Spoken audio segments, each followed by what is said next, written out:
Je m'appelle Mariam Salhi, je suis pharmacien hospitalier et j'exerce au CHU de Saint-Étienne en France. Les textes réglementaires en France existent depuis un bon nombre d'années, donc elles ont eu le temps d'évoluer et de s'adapter au terrain. À l'hôpital, nous sommes aidés. Nous sommes aidés par des unités.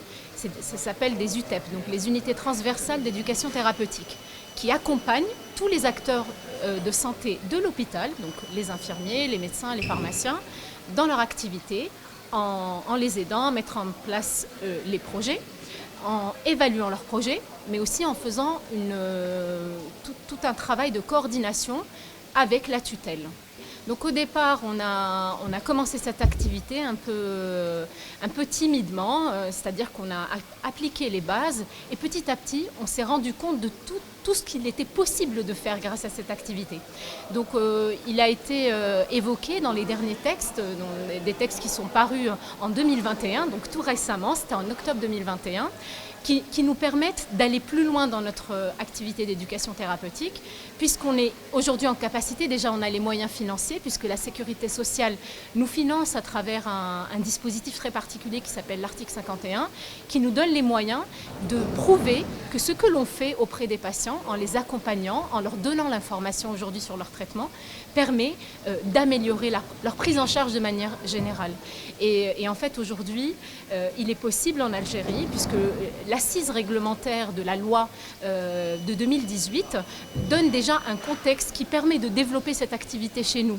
Je sais qu'il y a beaucoup de structures en Algérie qui ont démarré, notamment les structures des CAC, les centres anti-cancer, pour ne citer que l'exemple de Bjeya, l'exemple de Sétif. Enfin, il y a plusieurs structures qui se sont lancées dans cette activité en développement des ateliers. Et c'est vrai qu'aujourd'hui, il y a un besoin sur le terrain d'être encadré, d'être aidé. Et l'aide, d'ailleurs, tout à l'heure, l'université d'Alger, donc à travers elle, le professeur Zebish, a posé la question de dire est-ce que l'université, aujourd'hui, peut être porteuse de cette formation? Et la réponse est oui, puisque en France, la formation est dispensée dans les universités au travers des diplômes universitaires, donc les DU.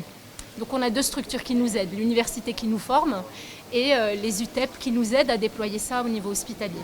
Donc dans la modernisation aujourd'hui, l'éducation thérapeutique à travers le 4e plan cancer, puisqu'on est dans un congrès de cancérologie, aujourd'hui nous devons impérativement développer cette activité donc, qui est nouvelle et qui vient s'ajouter en fait à l'exercice de la pharmacie clinique. Donc c'est un bout de la pharmacie clinique qui doit être développé pour le futur de notre activité.